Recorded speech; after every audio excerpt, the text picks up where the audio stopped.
ভট্টাচক্র এখন এটা কোনো একটা দল, বিএনপির লোকজন এই সুবিধাটা নিচ্ছে। নোরাজে নাই তা না, আমি চাঁদাবাজ তার কোনো দল আমি মনে করি না। এই যে সোহাগ হত্যাকাণ্ডটা, এটা কিন্তু আসলে সেই প্রাগৈতিহাসিক যুগের মতো একটা ঘটনা। তাকে এভাবে হত্যা করা, সো আমি তাকে জঙ্গি ছাড়া কোনো কিছুই অন্যভাবে বলতে চাই না। আরেকজন বিএনপির নেতাকে দেখা গেল যে তার রগ কেটে হত্যা করা হয়েছে। প্রত্যেককে সর্বোচ্চ ট্রিটমেন্টের জন্য, সর্বোচ্চ শিক্ষার জন্য কেন ঢাকায় আসতে হবে?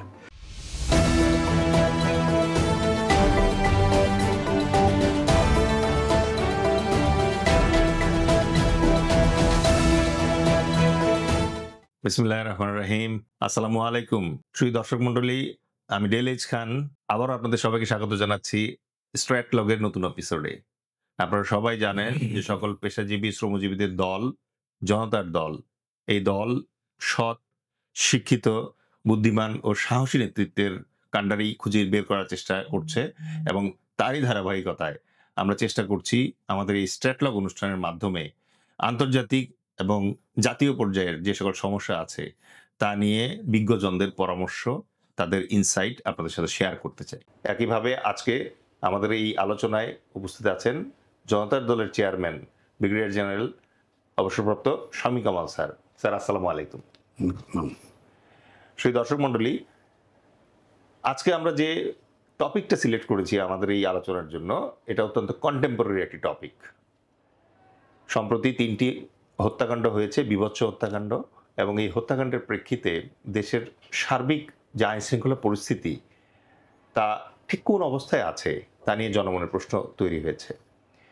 একই সাথে আসন্ন যে নির্বাচন, সেই নির্বাচনের প্রস্তুতির ব্যাপারে রাজনৈতিক দলগুলোর কী ধরনের প্রস্তুতি, নতুন রাজনৈতিক দলগুলোর প্রস্তুতি ঠিক কোন পর্যায়ে আছে এবং নির্বাচন কমিশনের প্রস্তুতির কী পর্যায়ে আছে, এই সকল জনতার প্রশ্ন নিয়ে আজকে আমরা উপস্থিত হয়েছি ব্রিগেডিয়ার জেনারেল শামী কামাল স্যারের কাছে।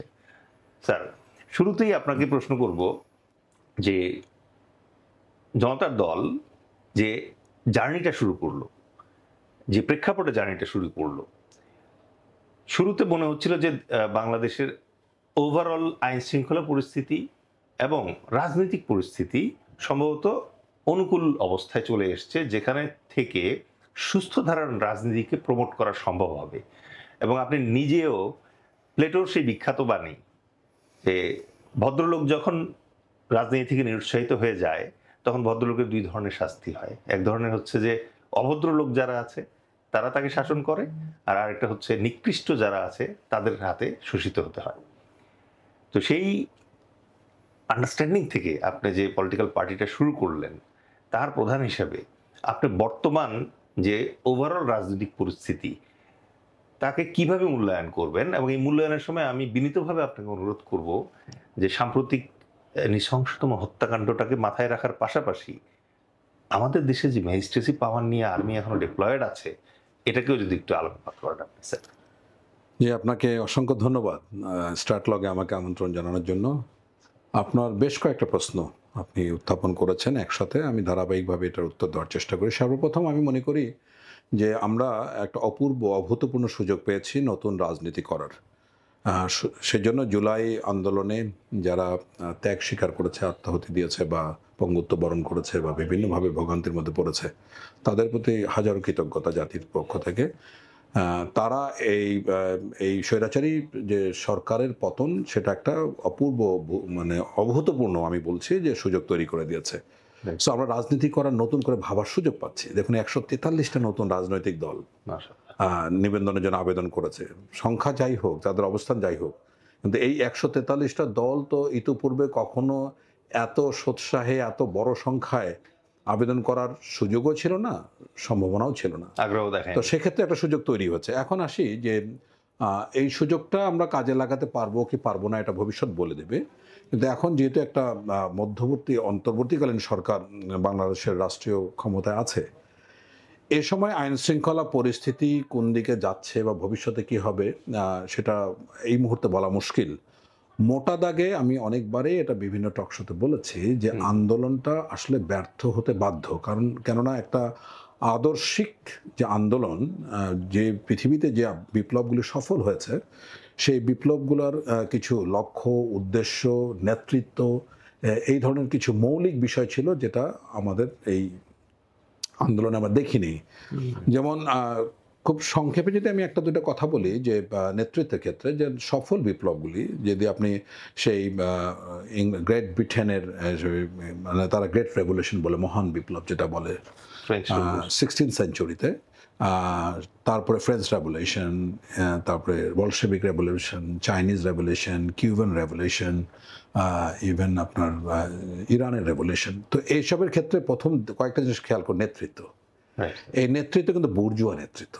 বুর্জুয়া বলতে মিডল ক্লাস, যারা এটাতে বড় ধরনের একটা ভূমিকা রাখেন। আবার ওই আমি নাম ধরে বলতে চাই না, মাও সেতুং এর কথা, সেই মন্তেস্কিউ ভলতেয়ারদের কথা, বা কিউবাতে চে গুয়েভারার কথা, এটা তো বললাম, আমি বলতে চাচ্ছি না। সো মোটা দাগে এই নেতৃত্ব ছিল বুর্জুয়া নেতৃত্ব। বাট আমাদের এখানে এই আন্দোলনের নেতৃত্ব ছিল শ্রেণীকক্ষের নেতৃত্ব, যারা স্কুল কলেজ ইউনিভার্সিটির ছাত্র, মূলত তারা ছাত্রছাত্রী। তারা সুতরাং তাদের ম্যাচুরিটি, তাদের চিন্তাভাবনা, তাদের লেখাপড়া, মানে অনেক কিছুতেই এখনও সেই দক্ষতা, সেই প্রজ্ঞা ছিল না। এবং তারপরে এটা কি এই একটা সফল বিপ্লবের যে কতগুলি কারণ থাকে, যদি আমরা অর্থনৈতিক কারণ এই আন্দোলনের ধরি, সে অর্থনৈতিক কারণটা ছিল কোটা বিরোধী আন্দোলন থেকে কিন্তু এটা শুরু হয়েছে। সো এখানে মূলত এই বিপ্লবের মূল কারণ কিন্তু হচ্ছে অর্থনৈতিক। তো সেখানে আপনার সে দারিদ্র্য এবং বৈষম্য না, দারিদ্র্য এবং আরেকটা হচ্ছে গিয়া বেকারত্ব, এই দুটো মূল কারণ। এই জন্য তো কোটা বিরোধী আন্দোলন হচ্ছে। তাহলে যখন বিপ্লবটা সফল হলো, তাহলে সেই অর্থনৈতিক কারণগুলো গেল কোথায়, যেগুলিকে আমাদের অ্যাড্রেস করা উচিত ছিল? এই ব্যাপারে কিন্তু কিছুই হচ্ছে না। দ্বিতীয়ত হচ্ছে যে বিপ্লবের যেমন ফ্রেঞ্চ রেভলিউশনের লিবার্টি, ফ্র্যাটার্নিটি, এরকম ইকুয়ালিটি, এরকম বিষয় ছিল। আমাদের এখানে কি কোনো কিন্তু স্লোগানও নাই, কোনো আদর্শ নাই, কোনো নীতি নির্ধারণ। সবচেয়ে বড় কথা যে একটা সফল বিপ্লবের পর একটা বৈপ্লবিক সরকার হয়, আমাদের কিন্তু বৈপ্লবিক সরকার হলো না। তাহলে আমাদের এটা কি বৈপ্লবিক সরকার নাকি সাংবিধানিক সরকার? এটা কিন্তু কিছুই না, ইন বিটুইন একটা কিছু। সো যদি বৈপ্লবিক সরকার হতো, মানে প্রত্যেকটা সফল বিপ্লব, ফ্রেঞ্চ রেভলিউশনের কথা বলি, যেমন 20শে জুন 1789 সালে টেনিস কোর্টে একটা শপথ হয়েছিল, টেনিস কোর্ট ওথ বলে, এটা ঐতিহাসিকভাবে ফ্রেঞ্চ রেভলিউশন আগে 1789 সালে। তখন এই টেনিস কোর্টের মধ্যে বিপ্লবীরা বসে সিদ্ধান্ত নিলেন যে ঠিক আছে, আমরা এখানে বসে আছি, আমরা উঠবো না যতক্ষণ পর্যন্ত আমাদের মানে নেতৃত্ব আমাদেরকে একটা ভালো সংবিধান উপহার দেবে না, চার্টারটা ডিক্লেয়ার না হবে। হ্যাঁ, চার্টার ডিক্লেয়ার হবে না। তাহলে হচ্ছে কি, এখানে রাজনীতিবিদরা বা যারা ক্ষমতায় যাচ্ছে তখন, সেই সময় যে যারা মানে ওদের আর নাম বলি না, গ্যারন্ডিস্ট এবং আরো কয়েকটা গ্রুপ ছিল, তো এদের মানে বিপ্লবী আর কি, সহজ কথায়, তারা এখানে সংবিধান রচনার কাজ করছে। স্কুলে তারা বসে আছে, মানে বিপ্লবীরা, ওদিকে গিলোটিনে ফাঁসি হচ্ছে। এই কাজটা সাইমultaneously হচ্ছে। এই ঘটনাটা সব জায়গায় হচ্ছে। ইভেন বলশেভিক রেভলিউশনের প্রথম অবজেক্টিভ ছিল অর্থনৈতিক সংস্কার, সর্বশেষ হলো গিয়া রাজনৈতিক সংস্কার, যেটা গর্বাচেভের সময় এসে গ্লাসনোস্ট পেরেস্ট্রয়কা যেটা বলা হয়। গ্লাসনোস্ট পেরেস্ট্রয়কা মানে সামান্য স্বাধীনতা। এইটা দিতে গিয়ে দেখা গেল যে রাশিয়ান মানে ইউএসএসআর ভেঙে গেল। তার মানে কি, যখন প্রত্যেকটা বিপ্লবের ক্ষেত্রে এরকম, আমাদের কি হলো, সিদ্ধান্ত হলো যে না, আমরা একজন গ্রহণযোগ্য, সর্বজন গ্রহণযোগ্য ব্যক্তিকে রাষ্ট্র ক্ষমতা অন্তর্বর্তীকালীন সরকার দেব। তাহলে বিপ্লবী সরকার না হলে সংবিধানকে কিন্তু স্থগিত করা সম্ভব না। তাহলে কি হলো, এই সাংবিধানিকভাবে প্রফেসর ইউনূসকে রাষ্ট্র ক্ষমতায় দেওয়া হলো। তখন এটা সুপ্রিম কোর্টে মতামত চাওয়া হলো আর্টিকেল 106 অনুযায়ী, যে তো সাংবিধানিকভাবে আপনার সরকারকে আর্টিকেল 106 অনুযায়ী সুপ্রিম কোর্ট মতামত দিলেন যে না, এটা ঠিক আছে। তার মানে আমাদের এটা না বিপ্লবিক সরকার, না সাংবিধানিক সরকার, এটা হলো মাঝামাঝি একটা অবস্থান, না ঘরকা না ঘাটকা। হ্যাঁ, এখন যাক, এটা আমরা সমালোচনা জানি। তারপর একটা সিস্টেম যে কোনোভাবে চললে হলো। তাহলে কত হলো, এই সরকারের এজেন্ডাটা কি? এখন বলা হচ্ছে ঠিক আছে, একটা বড় জনগোষ্ঠীর সমর্থন, সব রাজনৈতিক দল, আওয়ামী লীগ বাদে সবাই তাদেরকে সমর্থন দিল ও তাদেরকে রাষ্ট্র ক্ষমতায় রাখার ব্যাপারে আগ্রহ প্রকাশ করলো। সেক্ষেত্রে গভর্নমেন্টের সুস্পষ্ট কিন্তু এজেন্ডা আমাদের কাছে পেলাম না। আমরা কিন্তু মানে বিচার করবে, সংবিধান রচনা করবে, নাকি সংস্কার করবে, নাকি নির্বাচন করবে, এরকম কিন্তু অফিসিয়ালি তারা মুখে বলছে, কিন্তু আমরা কিন্তু এরকম it should have been written পুরো জাতির কাছে কমিটি, এই আমাদের এজেন্ডা, এই সময় আমরা নিব, এটা কিন্তু হওয়া উচিত ছিল, যেটা না, আমরা মুখে মুখে অনেক কিছু শুনছি। তো এনিওয়ে, তো এরভাবে চলতে থাকলো। এর মধ্যে যেটা হলো যে এই যে বিপ্লব মানে মানে গত সরকারের পতনের পরে একটা বিশাল একটা শূন্যতা তৈরি হলো। এই শূন্যতা কিন্তু রাজনৈতিক, এই শূন্যতা হলো আইন শৃঙ্খলা পরিস্থিতিতে। পুলিশ জানেন প্রায় 111টা থানার মধ্যে আক্রমণ হয়েছে, অস্ত্রপাতি লুট হয়েছে, প্রায় 5,000 মানে মারণাস্ত্র বা আগ্নেয়াস্ত্র এটা খোয়া গেছে, অনেক কয়েক লক্ষ অ্যামুনিশন খোয়া গেছে, ইত্যাদি ইত্যাদি। সো একেবারেই এবং পুলিশকে যেভাবে পিটিয়ে পিটিয়ে হত্যা করেছে, সো অনেক বিষয় আছে যেখানে পুলিশ বলতে গেলে প্যারানয়েড, মানে পুলিশ একেবারে মনস্তাত্ত্বিকভাবে পঙ্গু হয়ে গেছে, অনেকটা ওই যে পিটিএসডির মতো ট্রমায় ভুগছে। হ্যাঁ, ট্রমাটাইজ। সুতরাং তারা কোনোভাবে কাজ মানে পুলিশি জব করার যে সক্ষমতা সেটা তারা একেবারেই হারিয়ে ফেললো। আচ্ছা, এরপরে আমরা দেখলাম যে আইন শৃঙ্খলা এখন সমাজে যারা বিশৃঙ্খলা তৈরি করছে, চাঁদাবাজি, অন্যায়, জবরদখল, ধর্ষণ, এই অন্যায় অভিযোগগুলো করছে, এরা তার সুবিধাবাদী গ্রুপ। এরা সবসময় যে কোনো পরিস্থিতিতে এটা কাজে লাগাতে চাইবে। ঘটনাচক্রে এখন এটা কোনো একটা দল, বিএনপির লোকজন এই সুবিধাটা নিচ্ছে। এখন অন্য রাজ্যে নাই তা না, আমি চাঁদাবাজ তার কোনো দল আমি মনে করি না। এখন এটা যদি কোনো দল তাদেরকে স্বীকৃতি দেয় যে না, ওরা অনেক দিন না খেয়েছিল, একটু একটু করবেই, এটা হচ্ছে এক ধরনের মানে কি বলবো, এটা এক ধরনের সস্নেহে তাদেরকে মানে বাড়তে দেওয়া, প্রশ্রয় দেওয়া। সো এটা খুবই খুবই সুইসাইডাল। তো এখন যেটা যে বিষয়টা আমরা খেয়াল করছি, দেখুন গত সপ্তাহে যে কয়েকটা মর্মান্তিক ঘটনা ঘটলো, বিশেষ করে মিডফোর্ডে এই যে সোহাগ হত্যাকাণ্ডটা, এটা কিন্তু আসলে সেই প্রাগৈতিহাসিক যুগের মতো একটা ঘটনা। আরও যদি প্রেসাইজলি বলতে চাই, 70-80 দশকে আমরা হিন্দি ফিল্মে দেখতাম এরকম ঘটনা ঘটাতেও, সো দ্যাট নায়ক এসে সেই পারপিট্রেটর বা সেই অপরাধীকে সাহায্য করবে এবং হল ভর্তি মানুষ হাততালি দিবে, এটাই ছিল অবজেক্টিভ। সেরকম একটা ঘটনা প্রকাশ্য দিবালোকে এতগুলি মানুষের সামনে এভাবে নৃশংসভাবে হত্যা করা, এটা কোনোভাবে জাস্টিফাই করার সুযোগ নেই। তার আগের দিনে আমরা আরও 2টা ঘটনা লক্ষ্য করলাম। এক ইমামকে একজন মুসল্লি, আই এম নট শিওর, এইভাবে তাকে মানে মানে ধারালো, উনি মদিনা থেকে পড়াশোনা করে আসছিলেন, so he is an scholar, এবং উনি যা বলেছেন আমি শতভাগ ওনার সাথে একমত। মিলাদ ব্যাপারে এগুলো তো বেদাত অনেক কিছু আছে, আমি ওগুলোতে না যাই। কথা হলো যে আপনার পছন্দ নাও হতে পারে, কিন্তু সেই জন্য তাকে এভাবে হত্যা করা, সো আমি তাকে জঙ্গি ছাড়া কোনো কিছুই অন্যভাবে বলতে চাই না। আবার আরেকজন বিএনপি নেতাকে দেখা গেল যে তার রগ কেটে হত্যা করা হয়েছে। সো আপনি গত কয়েক মাসের যে ঘটনা দেখবেন, এটাতে একটা জিনিস আমরা বারবার ভুল করছি। এই যে 6-7 বছরের যে শিশুটাকে ধর্ষণ করে হত্যা করলো আসিয়া নাম, এতদিন ধরে আমরা কি করলাম এটা নিয়ে? সো রাষ্ট্র যখন নিষ্ক্রিয় থাকে তখনই কিন্তু এই ঘটনা রিপিট হবে। এবং আমার ধারণা এই সোহাগের মতো হত্যাকাণ্ড বা এরকম ঘটনা আরও ঘটবে ইন কুইক সাকসেশন, অনেকগুলি ঘটবে। কারণ আপনার আমার কাছে তথ্যের অভাব, আমরা পত্রিকায় দেখছি, নেটওয়ার্কে দেখছি, টেলিভিশনে দেখছি, মোবাইলে ফেসবুকে দেখছি, জানতে পারছি। আপনি বিশ্বাস করেন, আমি গ্রাসরুট লেভেলের একদম তৃণমূল লেভেলের খবর জানি, প্রত্যেকটা গ্রামে, পাড়ায়, মহল্লায়, পরিবারে এই ঘটনাটা ঘটছে। মানে এরকম কিছু না কিছু অন্যায়, অবিচার, চাঁদাবাজি, মামলাবাজি, হামলা, ধর্ষণ, এই ধরনের ঘটনা ঘটছে, এগুলো রিপোর্ট হচ্ছে না। আপনার আমার কাছে তথ্যের অভাব, কিন্তু গ্রামের মানুষ, প্রত্যেকটা মানুষকে আপনি যান, যদি সাহস নিয়ে কথা বলতে পারে, 100টা প্রবলেম এরকম বলতে পারে। সো এটা একদম মানে মানে কি বলবো, গ্যাংগ্রিনের মতো ছড়িয়ে গেছে বাংলাদেশের সর্বত্র। আমার মনে হয় স্যার কিছু জায়গায় পারসেপশনে ভুল যাই মাঝে মাঝে, যেমন পলিটিক্যাল কিলিং, কেনেডি মারা গেছে, it's a political killing. Even political killing can be Mujibur Rahman, Ziaur Rahman, those are political killing.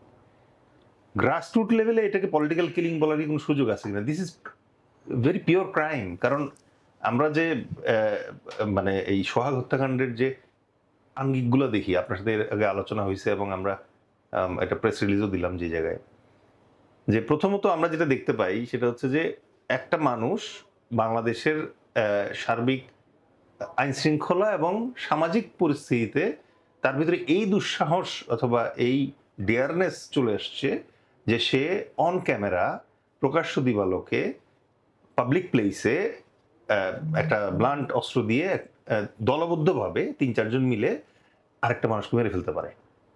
এটা হচ্ছে একটা জিনিস, যেটা হচ্ছে যে অপরাধ প্রবণতাটা কোন লেভেলে পৌঁছালে পরে এটা ঘটে। আমি একই সাথে এটার সাথে রিলেটেড যেটা বলতে চাচ্ছি যে একটা দেশের আইন শৃঙ্খলা পরিস্থিতি কোন লেভেলে পৌঁছালে পরে অপরাধীরা এই লেভেলের ফ্লেক্সিবিলিটি এনজয় করে, অলমোস্ট জেমস বন্ডের মতো লাইসেন্স টু কিল। এটা একটা। দ্বিতীয়ত যে আঙ্গিকটা খুব ডেঞ্জারাস সেটা হচ্ছে যে পলিটিক্স তাকে ইমিউনিটি দিবে, এই বিশ্বাসটা কোত্থেকে আসতেছে।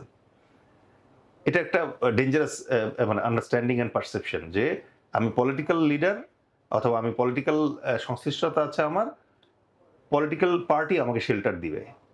সো মেবি হয়তো এই যে এত বড় একটা অ্যাট্রসিটি করার পরে 5 আগস্টের পর শেখ হাসিনা প্রথমে যেমন ইয়েতে গেলেন, দিল্লিতে গেলেন, গিয়ে ফার্স্টে উনি অ্যাঙ্কার করলেন, তারপর আস্তে আস্তে বিভিন্ন চ্যানেলে তার মূল যে নেতা আছে তাদেরকে উনি ট্রান্সফার করলেন ইন্ডিয়াতে। তো এই যে আঁতাত, পলিটিক্যাল একটা আঁতাত, এটা তো অত্যন্ত ডেঞ্জারাস একটা জিনিস শো করে।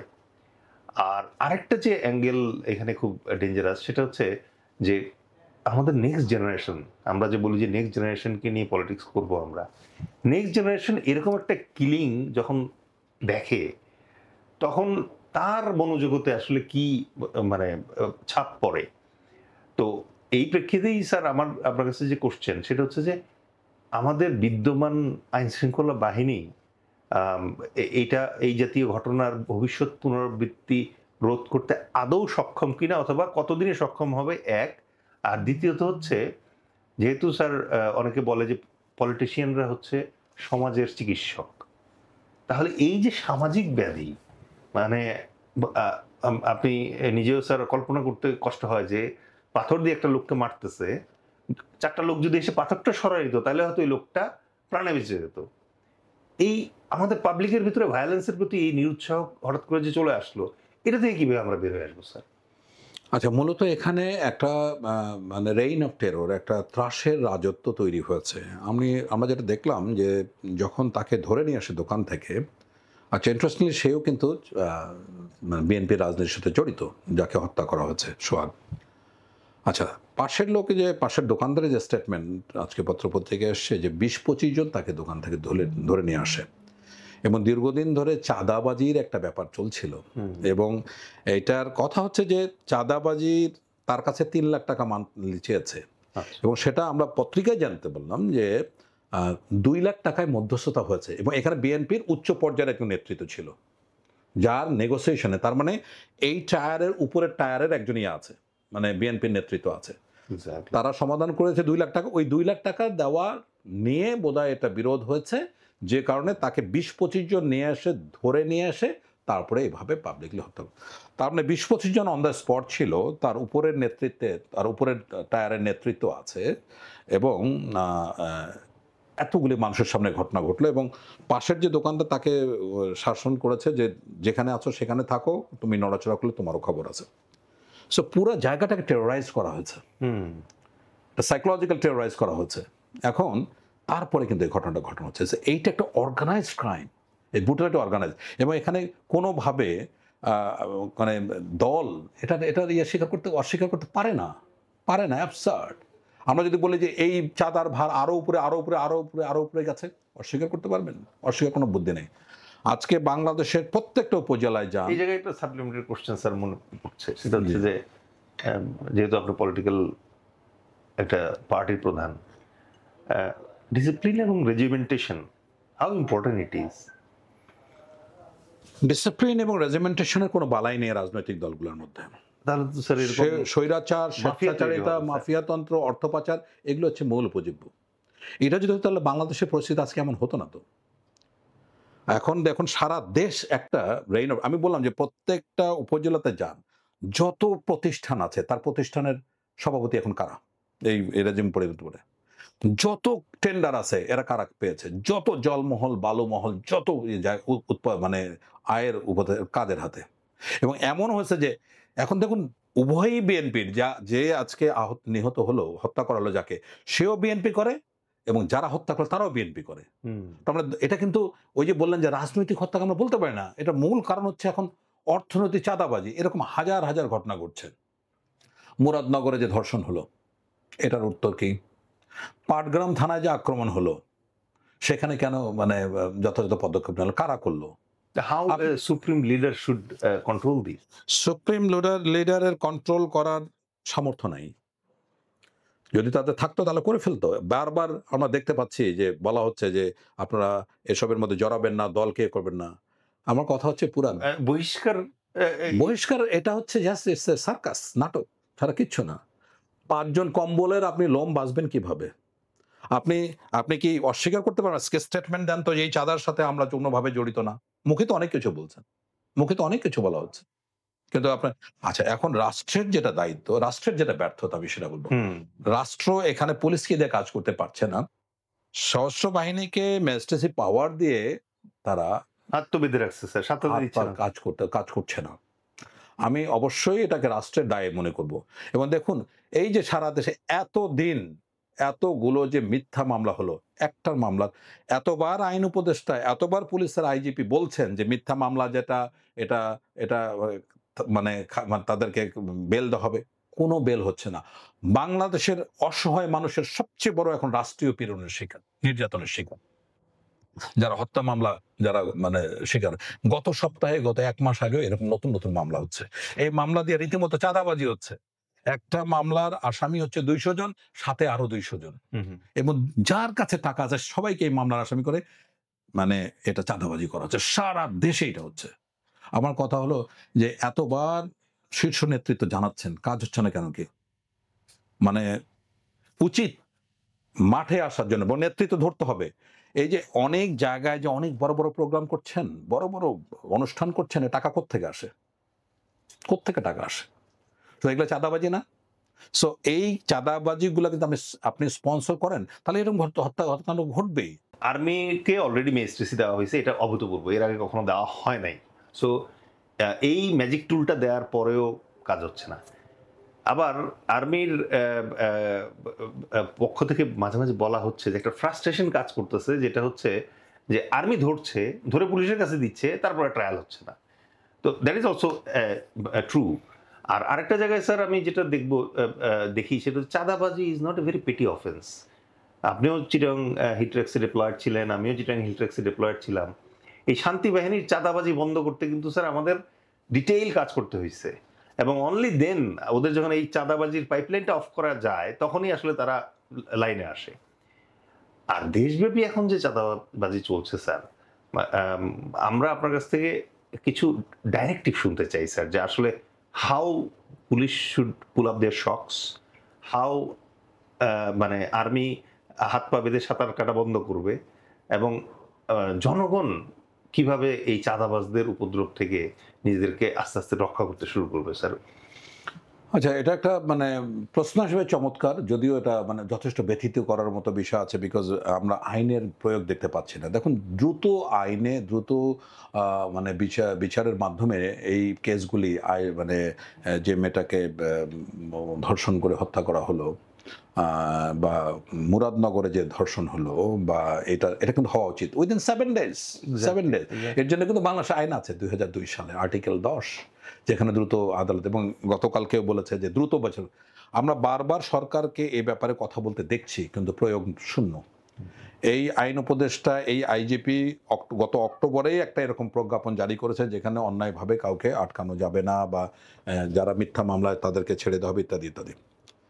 গতকালকে আবার এরকম একটা আমরা নতুন আর্টিকেল 173 নতুন একটা সংযোজন করেছে, যেখানে পুলিশের এসপি, সুপারিনটেন্ডেন্ট অফ পুলিশ বা কমিশনার পর্যায়ের যারা থাকবেন, তাদেরকে একটা ক্ষমতা দেওয়া আছে যে তারা চাইলে তদন্তকারী অফিসারের মাধ্যমে, পুলিশের মাধ্যমে, যদি কাউকে দেখে এই মামলার সাথে সম্পৃক্ত নয়, তাদেরকে তারা এই মামলার নাম থেকে বাদ দিতে পারবে।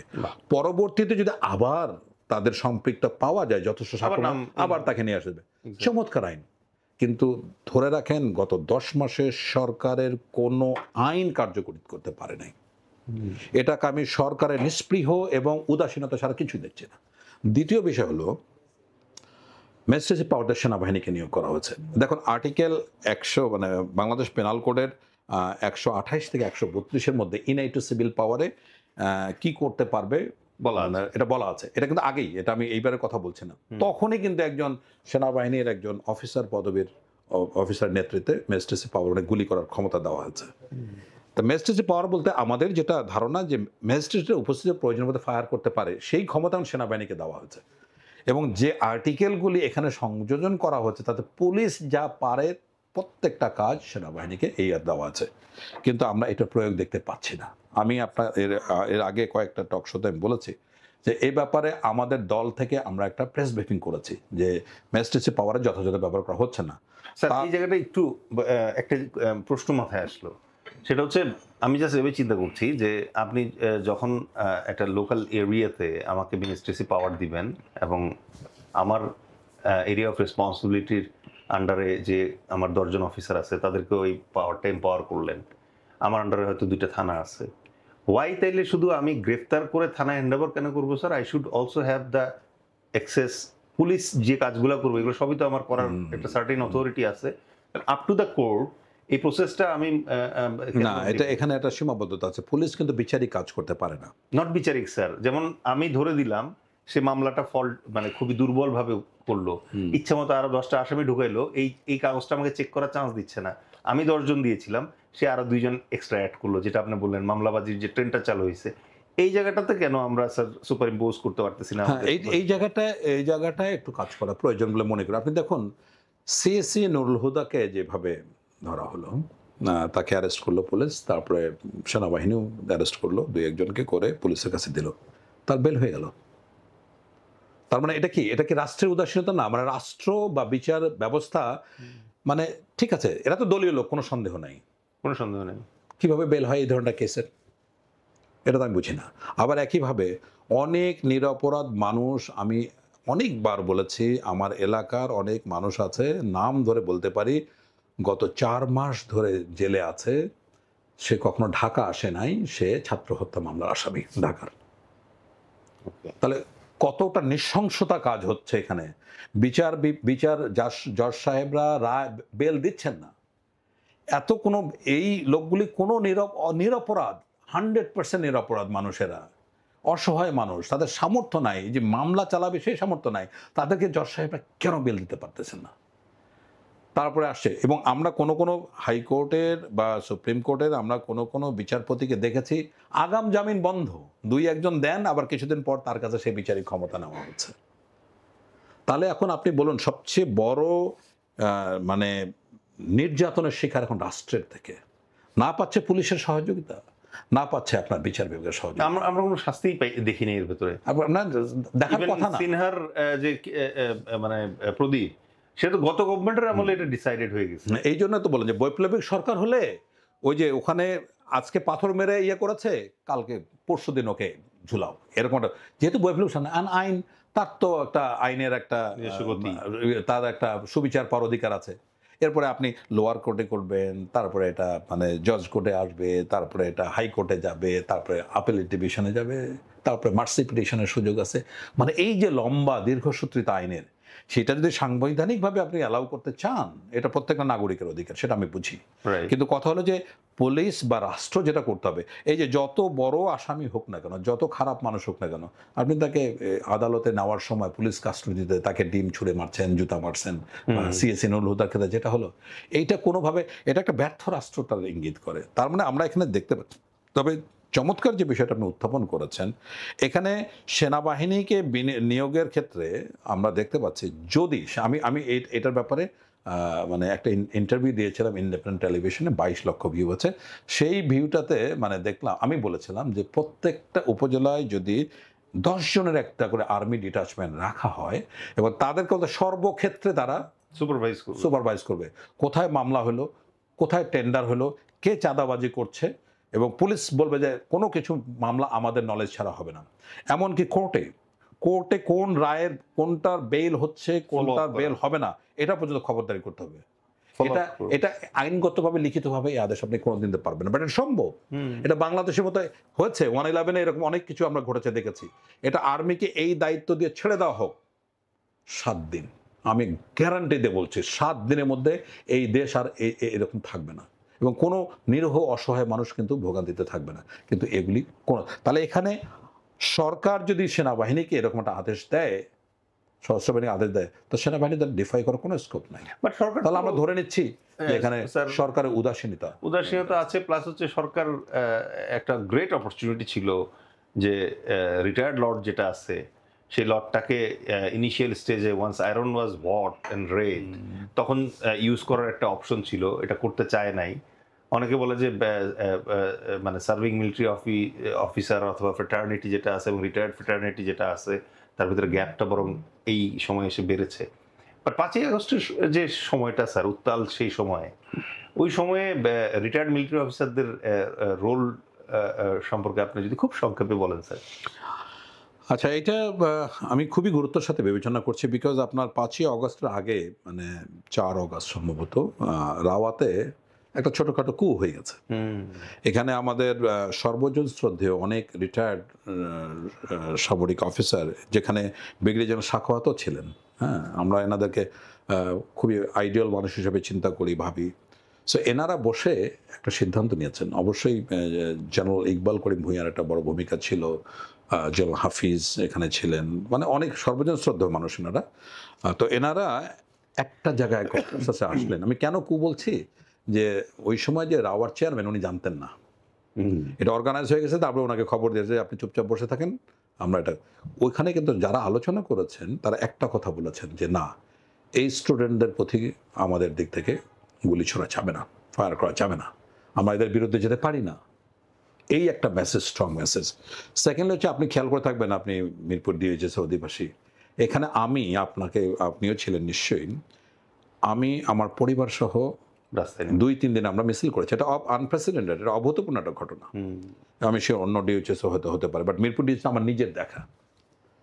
সো এইটা একটা মেসেজ কালেকটিভলি, এবং আমাদের যারা পরিচিত আত্মীয় স্বজন বা জুনিয়র সিনিয়র যারা আছেন, বিশেষ করে জুনিয়র যারা আছেন, অনেকের মধ্যে আমরা একটা ডিসকন্টেন্ট দেখতে পেয়েছি। যদি আর্মি এ ব্যাপারে কোনো শক্ত অবস্থানে যায়, তাহলে তারা ভেবে দেখবে বা তারা ওই আহ্বানে সাড়া দেবে কিনা, ওই অর্ডার মানে ক্যারি আউট করবে কিনা, এটা নিয়ে তাদের মধ্যে অনেকের ইয়ে ছিল। তো সর্বসকলে পুরো পরিস্থিতিটাকে সেনাবাহিনী প্রধানের পুরো একটা বড় ধরনের চাপ পড়েছে, এবং উনি সিদ্ধান্ত নিয়েছেন, ইনফ্লুয়েন্স ছিল। আপনি চিন্তা করুন তো, যদি কোনোভাবে যে কোনোভাবে ওই দিনের ঘটনায় সরকার টিকে গেল, তাহলে সেনাবাহিনী প্রধান সহ মানে বাকি যারা চ্যানেল ছিল, সবচেয়ে প্রথম তাদের ফাঁসি দিয়ে হতো, তাই না? তো শুধু একটা বড় একটা ঝুঁকি নিয়ে তার একটা এই ঘটনার পরে কিন্তু সেনাবাহিনী প্রধান অপর 2 বাহিনী প্রধানকে পাশে নিয়ে জাতিকে প্রথমবারের মতো অ্যাড্রেস করলেন যে আমাদের উপর আস্থা রাখেন, আমরা চেষ্টা করছি। এবং এ অদ্যাবধি সেনাবাহিনী যে ভূমিকাটা পালন করেছে, আপনি দেখুন, এই ডেপ্লয়মেন্টের সবচেয়ে ক্ষতিগ্রস্ত কিন্তু সেনাবাহিনী। তাদের ট্রেনিং হচ্ছে না, বিভিন্ন ধরনের পলিসি কার্যক্রমে জড়িত হয়ে অনিয়মের সাথে অনেক কিছু হচ্ছে, অনেক কিছু স্যাক্রিফাইস করতে হচ্ছে। কিন্তু সেখানে এই সেনাবাহিনীকে দিয়ে বাংলাদেশটাকে মানে বিশাল একটা পরিবর্তন আনতে পারত। সেখানে আমার ধারণা যে সেনাবাহিনী, সশস্ত্র বাহিনী এবং সরকারের মধ্যে একটা বড় ধরনের গ্যাপ কাজ করছে। কিভাবে কাজ করতে, আমি যেটা বললাম এটা খুবই সিম্পল, আমরা অতীতে অনেকবার করেছি। শুধুমাত্র ইজ কন্ট্রোল দিস সিচুয়েশন। যে কোনো পরিস্থিতি, আইন শৃঙ্খলা, চাঁদা, এইসব মানে পরিবহন, সব সেক্টরে খবরদারি দেন, আপনি সেনাবাহিনীকে দিয়ে বিশাল একটা কাজ করতে। এখন এই সুযোগটা আছে।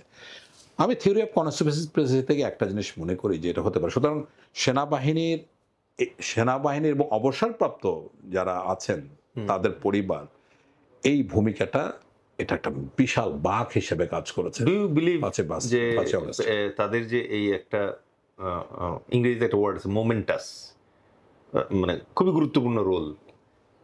আবার আরেকটা শব্দ আছে ওই যে ঘাতবল, মানে ছোট্ট টোকা কিন্তু ইম্পর্টেন্ট টোকা, হবে এই টাইপের একটা রোল রিটায়ার্ড ফ্রেটার্নিটি রেখেছে এই জায়গায়। এটা well endorsed and recorded. But do you think যে স্যার এটা জুলাই চার্টারে আদৌ স্থান পাবে? জুলাই চার্টারে স্থান পাওয়া উচিত। আমরা তো শুনছি যে এই ব্যাপারে কোনো উল্লেখই নাকি নাই। আমি জানি না ঠিক, যেহেতু আমি দেখিনি এটা, যদি এখনো যদি প্রকাশিত হয়নি, স্টিল দেয়ার ইজ টাইম। এটা যারা তৈরি করবে চার্টার, এটা তাদের বিবেচ্য বিষয়। এখন যদি এখানে যদি মূল্যায়ন সঠিকভাবে করে, ভালো কথা, তাহলে এক পর্যায়ে তো এটা নিয়ে প্রশ্ন উঠবে। তাতে তো সেনাবাহিনী তো আর জোর করে কোনোদিন কিছু করতে চাইবে না, স্বীকৃতিও চাইবে না, এই সুযোগ তাদের নাই। তবে এটা স্বাভাবিকভাবে আপনি যে প্রসঙ্গটা বলেছেন, আমি যদি বলি যে এইটাই হচ্ছে গিয়ে আপনার লাইটেনিং ফেজ, বা এই জায়গায় যে কোনো একটা জায়গায় সুইচ অন করার মতো ব্যাপার, রাইট। তাহলে এটা সেনাবাহিনীর বা সশস্ত্র বাহিনীর বর্তমান এবং অবসরপ্রাপ্তদের মাধ্যমে হয়েছে। যদি 4 আগস্ট এই সিদ্ধান্ত না হতো, সেনাবাহিনী মানে সশস্ত্র বাহিনী যদি এরকম সিদ্ধান্ত না নিত, তাহলে 5ই আগস্ট হইতো না, সরকারের পতন হতো না। মানে এটাকে কিভাবে মূল্যায়ন করবে, এটা হলো যারা গবেষক, চিন্তক, যারা এটা নিয়ে চার্টার রচনা করবে, এটা তাদের দায়িত্ব। আর একটা মজার অ্যানালজি আমি গতকাল মানে পড়লাম, সেটা হচ্ছে যে এই সরকার যেহেতু প্রিডমিনেন্টলি একটা এনজিও বা গ্রাউন্ডের লোকজনের সরকার, তো এটা একটা লাইটার টোনেই আসছে জিনিসটা, যে এনজিও ব্যাকগ্রাউন্ডের সরকার, তো এনজিওদের একটা বিজনেসের মূল যেটা সূত্র যেটা, সেটা হচ্ছে যে প্রবলেম যদি সলভ করে ফেলেন তাহলে ফান্ডিং বন্ধ হয়ে যাবে, তার মানে এনজিও বন্ধ হয়ে যাবে। তার মানে প্রকারান্তে আপনাকে আর্সেনিকের প্রবলেমে আপনি আর্সেনিকের যে টিউবওয়েল আছে এগুলোতে লাল রং লাগাবেন, ফান্ড আনবেন, এমনভাবে রং লাগাবেন যাতে 1 বছর রং মুছে যায়, আবার ফান্ড আনতে পারেন, বাট আর্সেনিক সমস্যা রয়ে যাবে। কারণ এটা না থাকলে তো আলোচনা চলবে না, সেমিনার চলবে না, এনজিও যে ভেরি ট্রেডিশনাল যে কাজগুলো আছে এগুলো চলবে না। On the other hand, military কাজ করে হচ্ছে প্রবলেম সলভিং মেথডোলজিতে। যতক্ষণ পর্যন্ত প্রবলেমটা সলভ না হচ্ছে, he will wait, work, solve and go. এখন এই দুই টাইপের লোকজনের ভিতরে আসলে মিঙ্গল আপ হওয়া খুব ডিফিকাল্ট। সেই কারণেই সম্ভবত মানে যিনি এই লেখাটা লিখছেন উনি এইখানে অনেকটা এটা ইঙ্গিত করছেন যে কারণ এদের দুজনের প্রায়োগিক যে মেথড, এই মেথডটাই আলাদা। একজন চায় প্রবলেমটা জিয়ে থাকুক, আরেকজন চায় প্রবলেমটা সলভ হোক। তো স্যার, ওই প্রসঙ্গ থেকে আমরা let us come back to the next election এবং ভোট এর ব্যাপারগুলো নিয়ে খুব কুইকলি আমরা কিছু আপনার মতামত চাইবো, এ লট অফ স্মল কোশ্চেন্স এর মাধ্যমে। সেটা হচ্ছে যে খুবই কঠিন একটা নতুন রাজনৈতিক দলের পক্ষে যে 100টা উপজেলার 22টা জেলায় কমিটি স্থাপন করা, এবং খুবই যদিও জিনিসটা খুব রেশনাল, যে নির্বাচন কমিশন নিবন্ধন দেওয়ার আগে জানতে চাচ্ছে যে আপনার কি উপজেলায় কোনো প্রতিনিধিত্ব, প্রথমে হচ্ছে সমর্থন আছে কিনা, সেই জন্য 200 জনের একটা ভোটার লিস্ট চাচ্ছে সে। তারপরে বলছে প্রতিনিধিত্ব আছে কিনা, সেই জন্য আবার একটা আহ্বায়ক কমিটি চাচ্ছে। আর তৃতীয়ত বলছে যে ওখানে আপনার কোনো কায়িক উপস্থিতি আছে কিনা, সেই জন্য সে একটা অফিসের ডকুমেন্ট চায়, যে অফিসের ছবি এবং একটা অফিসের চুক্তিনামা। বাট বাস্তবতায় গিয়ে আমরা কাজ করতে গিয়ে যেটা দেখলাম সেটা হচ্ছে যে প্রথমত হচ্ছে ভোটার আইডি কার্ড অথবা NID is a very secret number for everyone, এটা সহজে কেউ শেয়ার করতে চায় না। আর mobile number, specially female voter যারা আছে তাদের মোবাইল নাম্বার চাওয়াটা আসলে খুব ডিফিকাল্ট হয়ে যায় অন গ্রাউন্ডে। এরকম ভয়ানক ক্লজ দিয়ে যে নির্বাচন কমিশন নতুন দলের নিবন্ধন চাচ্ছে, এটাকে আপনি কিভাবে দেখেন স্যার? আচ্ছা, এই প্রসঙ্গে আসার আগে আপনি যেহেতু আগে মানে প্রাসঙ্গিকভাবে সরকার, এনজিও এবং সরকারের সাফল্য ব্যর্থতা নিয়ে একটা প্রশ্ন করেছেন, এটার আমি একটু সংক্ষিপ্ত উত্তর দেওয়ার চেষ্টা করি।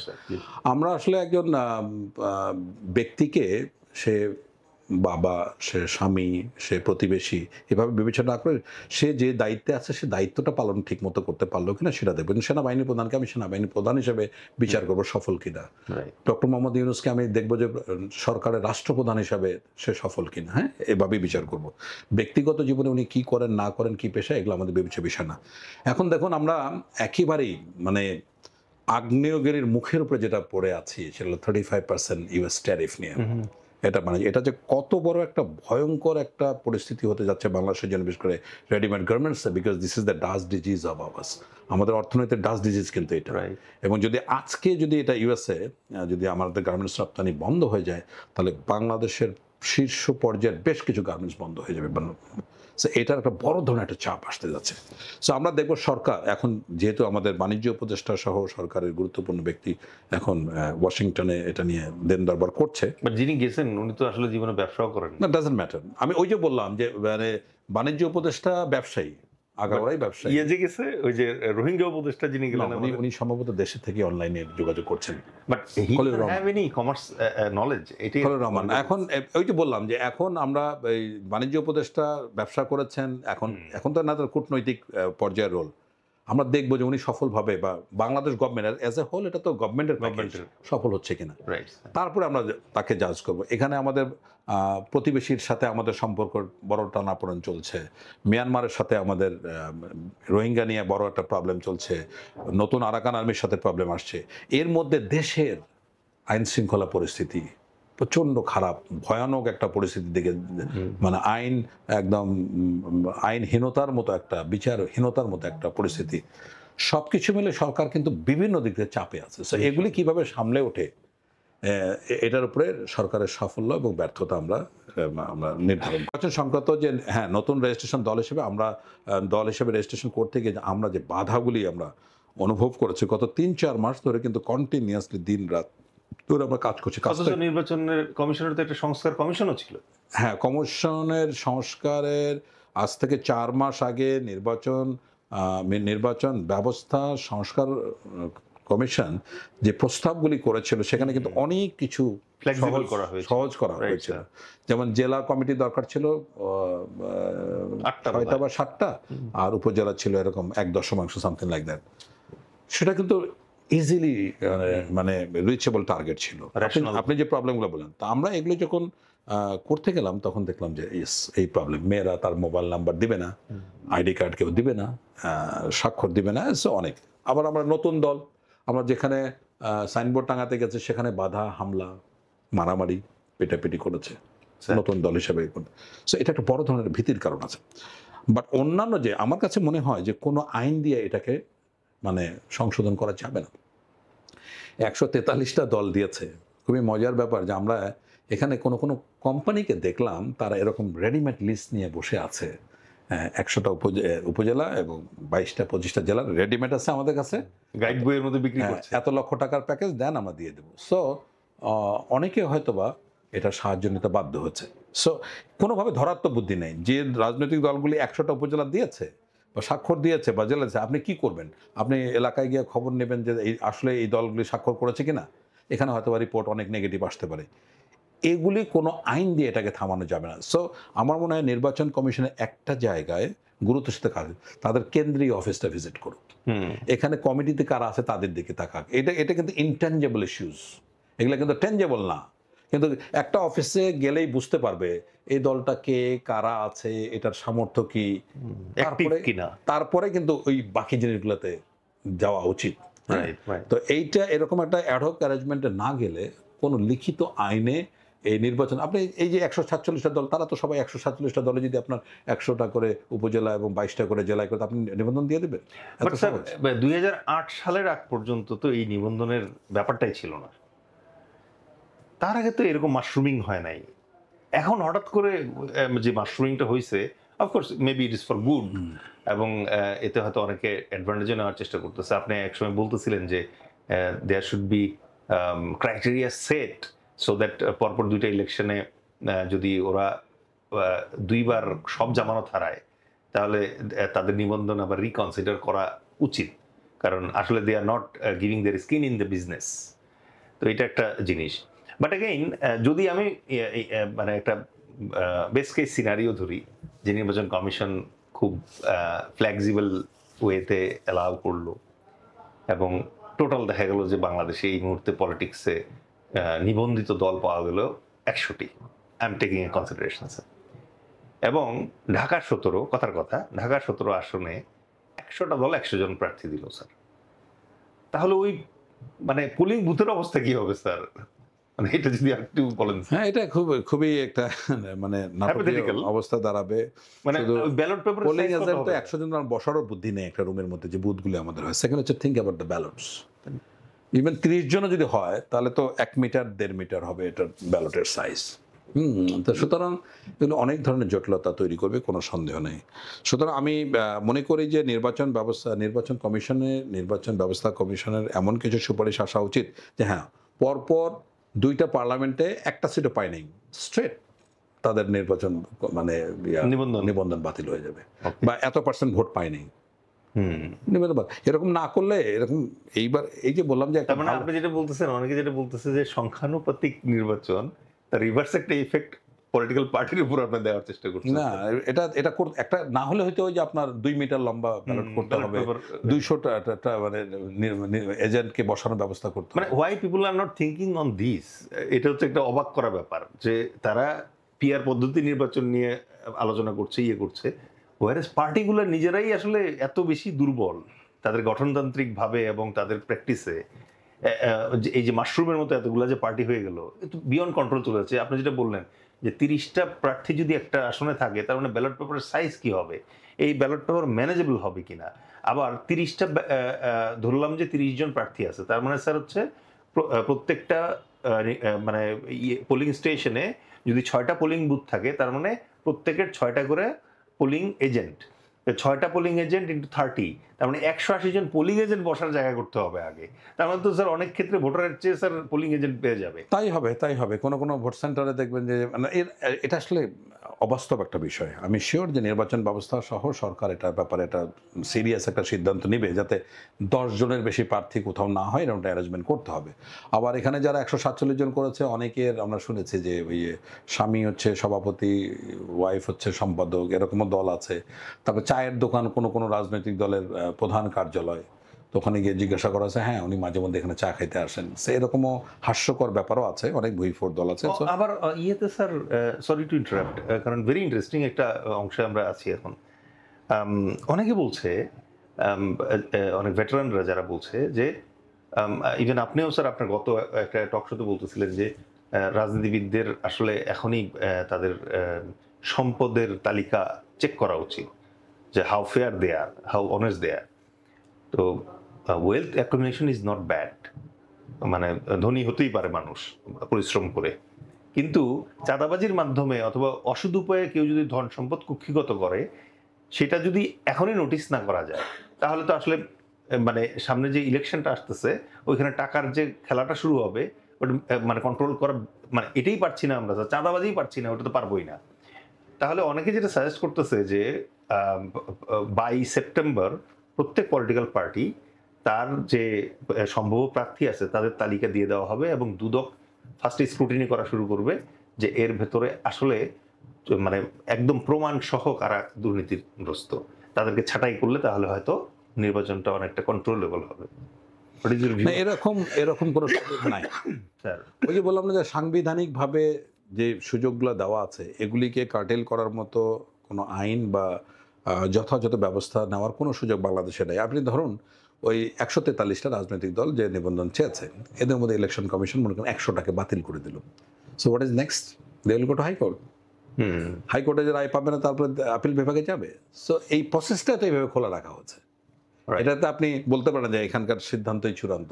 সো যতক্ষণ পর্যন্ত আপনি আইন ধারাটাকে ওই যে কারণে ন্যায় বিচার প্রতিষ্ঠা হচ্ছে না, যে কারণে চাঁদাবাজি বন্ধ হচ্ছে না, সেই একই কারণে তার তো স্টেজগুলি অতিক্রম করে ফাইনাল একটা কনক্লুসিভ সিদ্ধান্তে আসার জন্য সময় দিতে হবে। সো এগুলি নাই। এবার এমন কোনো সিস্টেম নাই যে দুদকে এরকম মানে ভেরিফাই করে তারপরে প্রার্থী, এবং দলগুলো কি চাচ্ছে। আচ্ছা, এখন একটা ঢাকার একটা গুরুত্বপূর্ণ আসনে আপনি মনে করেন যে একজন গুরুত্বপূর্ণ নেতা, দল আপনাকেই দিবে। আপনার অতীত কি, আপনার অতীতে কত উপার্জন আছে, আপনার সন্তান সন্ততি কোথায় থাকে না থাকে, এগুলোকে বিবেচনা করার সুযোগ আছে। এত বড় গণতান্ত্রিক যদি সদিচ্ছা থাকতো, তাহলে তো আজকে এই চাঁদাবাজির কাজ হতো না। প্রথমে আমরা তো দেখতে পারলাম না যে জেলা পর্যায়ে, বিভাগ পর্যায়ে, কেন্দ্রীয় পর্যায়ে একজন বড় নেতাকে বহিষ্কার করা হয়েছে এই কারণে। বাট আই এম শিওর যে তাদের এই পর্যায়ের লোকজনের কাছে তাদের ভাগ এসে পৌঁছায়। তাহলে আপনি যখন ঘটনা ঘটবে বহিষ্কার করছেন, কিন্তু চাঁদার ভাগ থেকে কি আপনি মানে চাঁদা নেওয়া থেকে বিরত থাকছেন?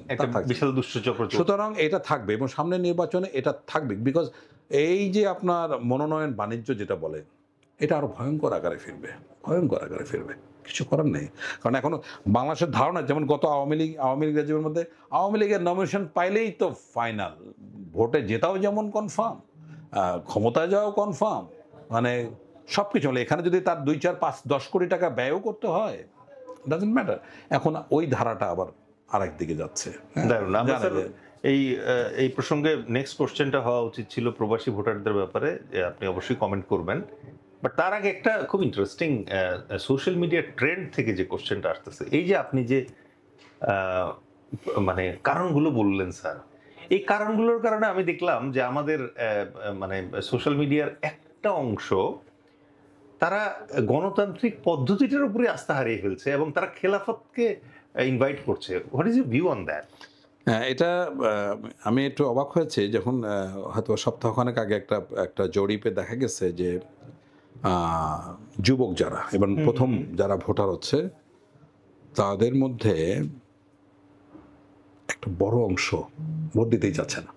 ওকে। তাদের মধ্যে হতাশা কাজ করছে। কারণ হচ্ছে এর মূল কারণ যেটা যে নেতৃত্বে আমাদের এই গণ অভ্যুত্থানটা হলো সেই নেতৃত্বের রিফ্লেকশনটা আমরা খুব বাজেভাবে দেখতে পাচ্ছি। যে নতুন রাজনৈতিক দল এবং কিংস পার্টি তো বটেই, যেহেতু তাদের প্রতিনিধিত্ব সরকারেও আছে, রাজপথেও আছে, রাজনৈতিক দলেও আছে, এবং অল্প সময়ের মধ্যে তাদের এত বিতর্কিত তারা দিল। এখন মানুষ মানে হতাশা তো বটেই, এখন মানে নিথর নিস্তব্ধ হয়ে গেছে যে কার কাছে যাবে। এখন ডাকলেই দৌড়ায় চলে আসবে, আর এই সুযোগ মনে হয় নাই। এত অন্যায় অবিচার, এত বেশি যারা যারা মৃত্যুবরণ করলো, যাদেরকে হত্যা করা হলো, তাদের পরিবারের কথা চিন্তা করেন। যারা আহত, কিছুদিন আগে আহতরা মানে তারা আন্দোলন বিক্ষোভ করছে রাজপথে, রাস্তায় বসে, তাদের যে কষ্ট, তাদের যে বিসর্জন, তার বিনিময়ে যারা আজকে ক্ষমতা পেল বা বিভিন্ন জায়গায় গেল বা রাজনৈতিক দল গঠন করলো, তারা কি রিফ্লেকশনটা দেখাচ্ছে। সুতরাং এটা খুবই ক্লিয়ার, এই তরুণরাই কেন আজকে এত হতাশ, প্রচণ্ডভাবে হতাশ। আচ্ছা, এটা একটা যেমন বিষয়, একইভাবে রাজনৈতিক দলগুলির যে সহনশীলতা দেখানো উচিত ছিল, যে সেখানে বলা উচিত ছিল যে ঠিক আছে, একটু ধৈর্য ধরো, আমরা একটা নির্বাচন দিকে যাই, একটা সুন্দর নির্বাচন করি, তারপরে ক্ষমতায় যাব, তারপরে ইনশাল্লাহ আমরা এইভাবে করব। এটা না করে তারা র্যাম্পেন্ট, এবং কোনো লেভেলের নেতৃত্বের উপরে কোনো লেভেলের কোনো কন্ট্রোল নাই, র্যাম্পেন্ট যেভাবে পারে। এবং এখানে আমরা ওই দেখতে পাচ্ছি যে না, অনেক দিন তারা ছিল, হামলা মামলার কারণে ছিল, তারা ঘরে ঘুমাতে পারেনি, যে কারণে তারা ঘুমাতে পারে ওই কাজটা ওরা আরো চক্রবৃদ্ধি আর জিওমেট্রিক স্কেলে বাড়িয়ে দিয়েছে। এই ঘটনা তো আবার ঘটবে, এবং আওয়ামী লীগকে রাজনীতিতে পুনর্বাসন করার জন্য এই প্রক্রিয়াটাই যথেষ্ট। আওয়ামী লীগ অনেক বড় দল, তাদের বিশাল ক্ষমতা আছে, তারা 150 থেকে 180 বিলিয়ন ডলার তারা বাইরে করেছে, শিফন করেছে। এখানে স্টিক গ্লোবাল ডিপ্লোমেসি নামে একটা আন্তর্জাতিক লবিকে তারা নিয়োগ দিয়েছে। সব কিছু মিলে একটা দেশের গভর্নমেন্ট ফেলার জন্য 4 থেকে 5 বিলিয়ন ডলার যথেষ্ট। এরকম শত শত উদাহরণ আছে। তার মধ্যে খুবই গুরুত্বপূর্ণ একটা উদাহরণ হচ্ছে ফিলিপিনে ইমেলদা মার্কোস 3 বছর 3.5 বছরের মাথায় ক্ষমতার জন্য আসে। স্পেসিফিক টার্গেট, সে সরকারের সামরিক অফিসার মানে সিনিয়র অফিসারদেরকে নিয়ে ফেলেছে, রাজনীতিবিদকে নিয়ে ফেলেছে, দ্যাট ইজ হাউ উইদিন 3-4। এবং এখন কিন্তু ফিলিপিনের প্রধানমন্ত্রী হচ্ছে মার্কোসের ছেলে। এরকম অনেক ঘটনা, এটা আপনার নিকারাগুয়ায় হচ্ছে, ইভেন আপনার আরব স্প্রিংয়ে বেন আলী মোটামুটি তার ফেরত যাওয়ার ব্যবস্থা করে ফেলছিল। সো এরকম অভাব নেই। এখন আওয়ামী লীগের ক্ষমতা দেখেন, আপনি প্রধান উপদেষ্টার সাথে স্টেয়ারমেয়ারের যে মিটিং, এটা হলো না, আমরা জানতে পারলাম পরে আওয়ামী লীগ লবি ওখানে কাজ করেছে। তাহলে এই দেশের একটা বড় জনসমর্থন তো আওয়ামী লীগের আছে, অস্বীকার করার বুদ্ধি নেই। রাষ্ট্রীয় বিভিন্ন জায়গায় আছে লোকজন, সুতরাং তারা এখানে আছে। তারপরে যেটার মুক্তির কারণে মানুষ জীবন দিল, বিসর্জন করলো, আন্দোলন হলো, তারপরে ওই কাজটা আরো মানে কি বলবো জিওমেট্রিক স্কেলে আপনারা বাড়িয়ে দিলেন, তাহলে এইটার উপরে কেন মানুষের আশা থাকবে? সুতরাং মানুষ আসলে আশাহত। আমি আরো ব্যথিত হয়েছে যখন দেখলাম যে জেনজি যারা এবার নতুন ভোটার, তাদের মধ্যে ফ্রাস্ট্রেশনটা খুব ডিপ। সুতরাং এটা আসলে ভালো, ওই যে বললাম যে আন্দোলন ব্যর্থ হতে বাধ্য। সো ওই একটা পরিস্থিতির মধ্যে আমরা আছি। তো এখন এক চিলতে আসা হচ্ছে সামনে হচ্ছে নির্বাচনটা যদি কোনোভাবে সরকার এবং সশস্ত্র বাহিনী সবাই মিলে যদি এটাকে একটা মানে গ্রহণযোগ্য ইনক্লুসিভ নির্বাচন করতে পারে, তাহলে সেটাই হবে এক চিলতে আসা।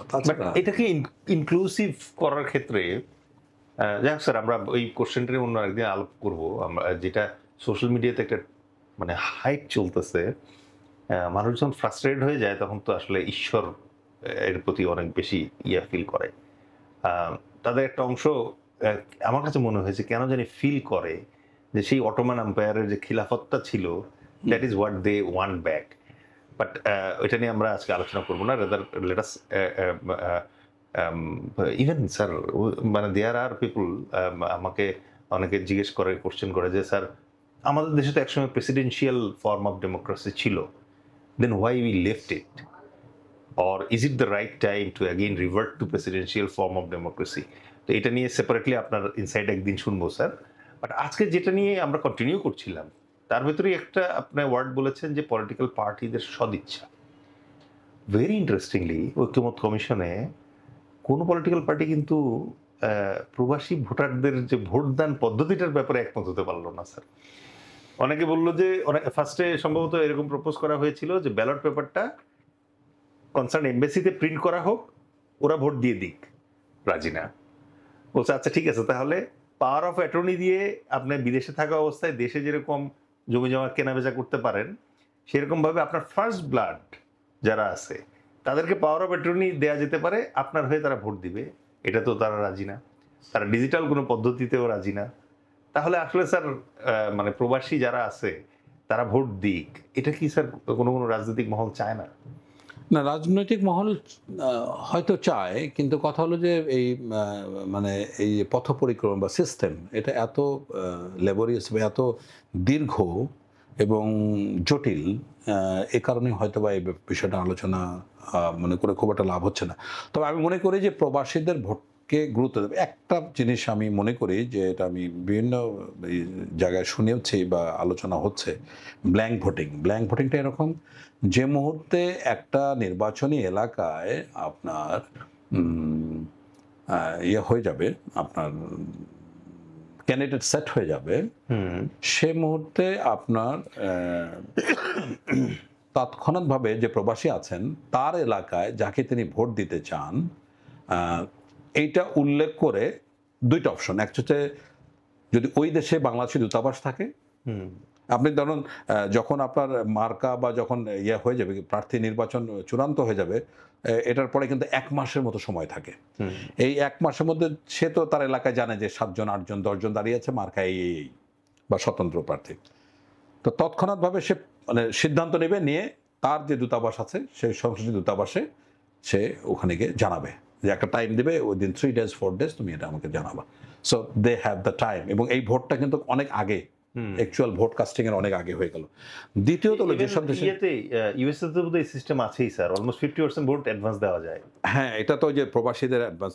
এখন এটার এ বাদে দ্বিতীয় যেটা সিস্টেম, সেটা হচ্ছে যেখানে বাংলাদেশি দূতাবাস নাই, এখানে ওই যে ইমেইল মানে ইমেইল বা ই ভোট এইরকম চালু থাকতে হবে। এখন মনে করেন সৌদি আরবের মানে দাম্মামে একজন আছে, অথবা রিয়াদে এম্বাসি, সেখানে সে ইমেইলে এটা পাঠাবে বা স্ক্যান কপি যে কোনোভাবে হোক স্বাক্ষর করা একটা কিছু ইয়ে করতে পারবে। এটা হলো এক। দুই হলো গিয়ে যার যেখানে দূতাবাস নাই তাদের নির্বাচন কমিশনে একটা আমাদের মানে সেল করতে পারে, যেখানে সরাসরি বলবে যে আমি আমার এলাকার অমুকে ভোট, এই ভোটটা কিন্তু গোপন থাকবে নির্বাচন করবে। এ বাদে আপনি যে সিস্টেমে যান না কেন, পোস্টাল বলেন, postal is very expensive. Postal is expensive. প্রত্যেকটা চিঠিতে স্যার 800 টাকা, যদি আমাদের ইয়েতে মানে সরকারি টাকা পাঠাই, আর ডিএইচএল এ পাঠাইলে 5000 টাকা লাগবে। তো এটা তো মানে অ্যাবসার্ড, এটা করা বাংলাদেশের পক্ষে সম্ভব না। আর দ্বিতীয়ত হলো যে মানুষ কষ্ট করে, যে আমি এত কষ্ট করে প্রচুর এত ত্যাগ স্বীকার করে মানে একটা ভোট পাঠালাম, আর ওখানে ভোট রিগিং পাতা ছেঁড়া হলো, তখন তো সে চিন্তা করবে যে আমার একটা নৈতিক ভোটকে দেওয়ার এত পরিশ্রম করছি, আর ওখানে এতগুলো অনৈতিক ভোট ঢুকে যাচ্ছে বা সেন্টার দখল হয়ে যাচ্ছে। এরকম হলে মানুষ আগ্রহ হারিয়ে ফেলবে। ঠিক আছে, এই যে আগ্রহের আরেকটা জায়গায় স্যার, যে এবার কি না ভোটের অপশন থাকবে স্যার আপনার মনে হয়? না ভোটের অপশন তো এখন আমরা নির্বাচন ব্যবস্থা কমিশনের মধ্যে দেখি নেই, বাট থাকা উচিত। এবং না ভোট শুধু না, এখন একটা বড় ঝুঁকি আছে, আওয়ামী লীগ যদি ভোট বর্জন করে, মানে তারা তো নির্বাচন করতে পারছে না মোটামুটি, তারা এরকম একটা অপশনে যেতে পারে। তো না ভোটটা এই জন্য রাখা উচিত যে ঠিক আছে, যদি তোমার পছন্দ না হয় তুমি তোমার না প্রার্থীকে মানে অফকোর্স মানে অ্যাট লিস্ট রিয়েল ইয়েটা না ভোটটা মূলত এটা পিয়ার পদ্ধতি হলে হয়তো বা কিছুটা গ্রহণযোগ্য, কিন্তু যেখানে আপনার 10 জন প্রার্থী আছে সেখানে হঠাৎ করে না হলে এটা দেওয়া না দেওয়া, ওই 2-4 জন খুবই যারা কঠোর মনোভাবের এই সিস্টেমের বিরোধিতা করে দীর্ঘক্ষণ, আপনি কি মনে করেন 2 ঘন্টা লাইনে দাঁড়িয়ে থেকে সে না ভোটে ভোট দেওয়ার জন্য যাবে? এটার সম্ভাবনা কম। সুতরাং এটার ইমপ্লিকেশনটা আমি খুব একটা দেখি না। That is very interesting person যে 2 ঘন্টা কষ্ট করে না ভোট দিবে কিনা। বাট স্যার আমরা নির্বাচন কমিশনের সক্ষমতা নিয়ে আশাবাদী হতে চাই। কিন্তু বাংলাদেশের এই মুহূর্তে সবচেয়ে বড় সমস্যা হচ্ছে ট্রাস্ট ইস্যু স্যার। মানে আমরা কেউ কাউকে বিশ্বাস করতে পারছি না স্যার। এবং এই অবিশ্বাসের যে পরিস্থিতি, এই পরিস্থিতিতে একদিনে যদি আমরা নির্বাচন করার চেষ্টা করি, তার ভেতরেও যদি মানে দেখা গেল যে ভোট গণনার সময় 5 মিনিটের জন্য কারেন্ট চলে গেলে কি যে হবে মানে বলা খুব কঠিন। এরকম একটা পরিস্থিতিতে অনেকে আবার বলছে যে না, নির্বাচনটাকে মানে লজিস্টিক্যালি ভায়াবল করার জন্য এবং রেজাল্টটা আরেকটু মানে অ্যাকাউন্টেবল রাখার জন্য তারা বলছে যে স্ট্যাগার্ড নির্বাচন করার জন্য, যেমন একদিন হয়তো শহর অঞ্চলে, একদিন হয়তো গ্রামাঞ্চলে, অথবা অনেকে বলছে যে না, বিভাগ ওয়াইজ আলাদা করে। আপনার কি মনে হয় স্যার, নির্বাচন কমিশন কি স্যার মানে একদিনে সুষ্ঠুভাবে করতে সক্ষম, নাকি স্ট্যাগার্ড ওয়েতে করতে চাইবে?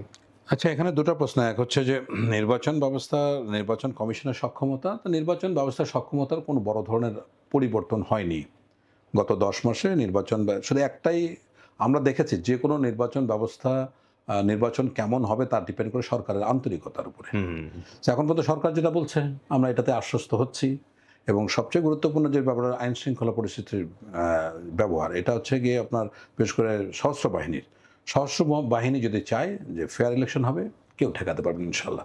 এবং যদি সশস্ত্র বাহিনী এখানে উদাসীনতা দেখায়, তাহলে যত ধরনের অনিয়ম হওয়ার সব ধরনের অনিয়ম হতে বাধ্য।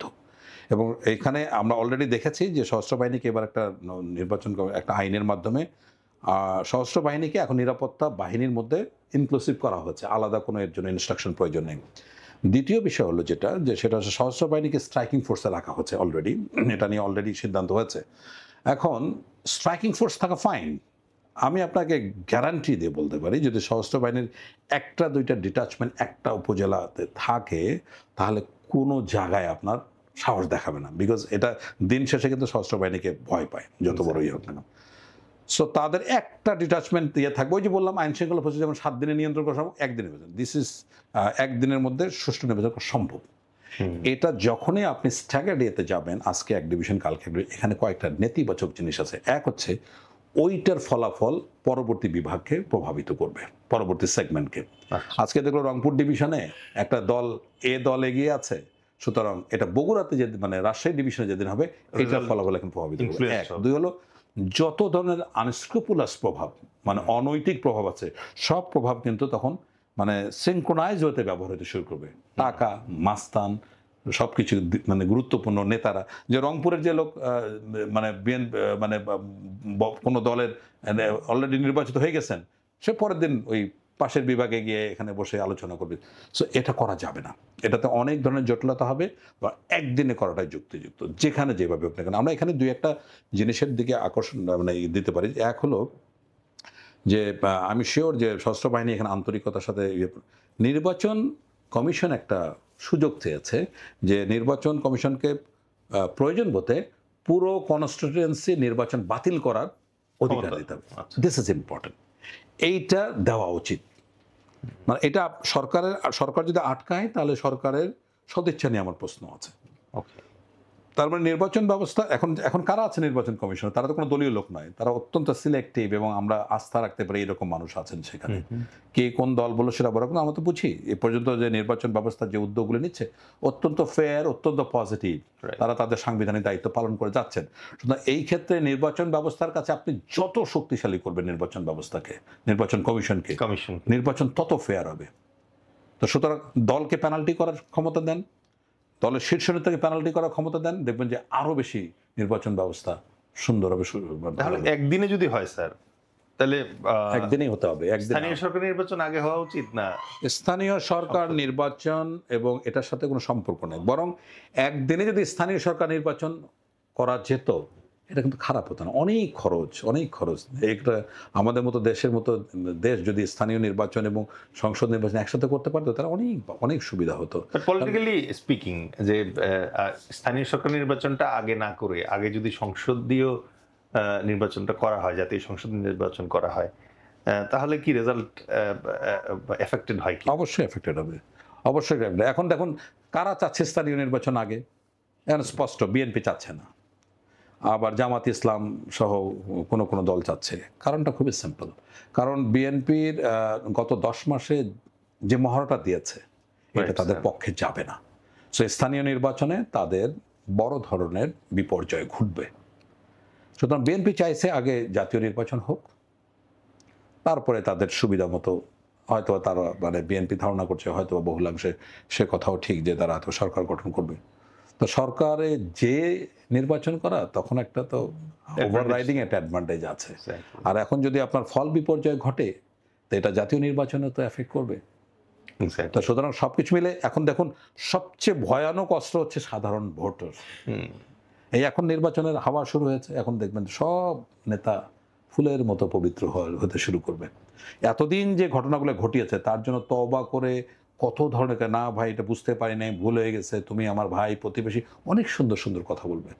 এইবার জনগণকে সিদ্ধান্ত দেবে। আমি এবার একেবারে গুণগত পরিবর্তন আশা করছি বাংলাদেশের রাজনীতিতে, যেটা আমি উদাহরণ সিঙ্গাপুরের উদাহরণ থেকে দিয়েছি।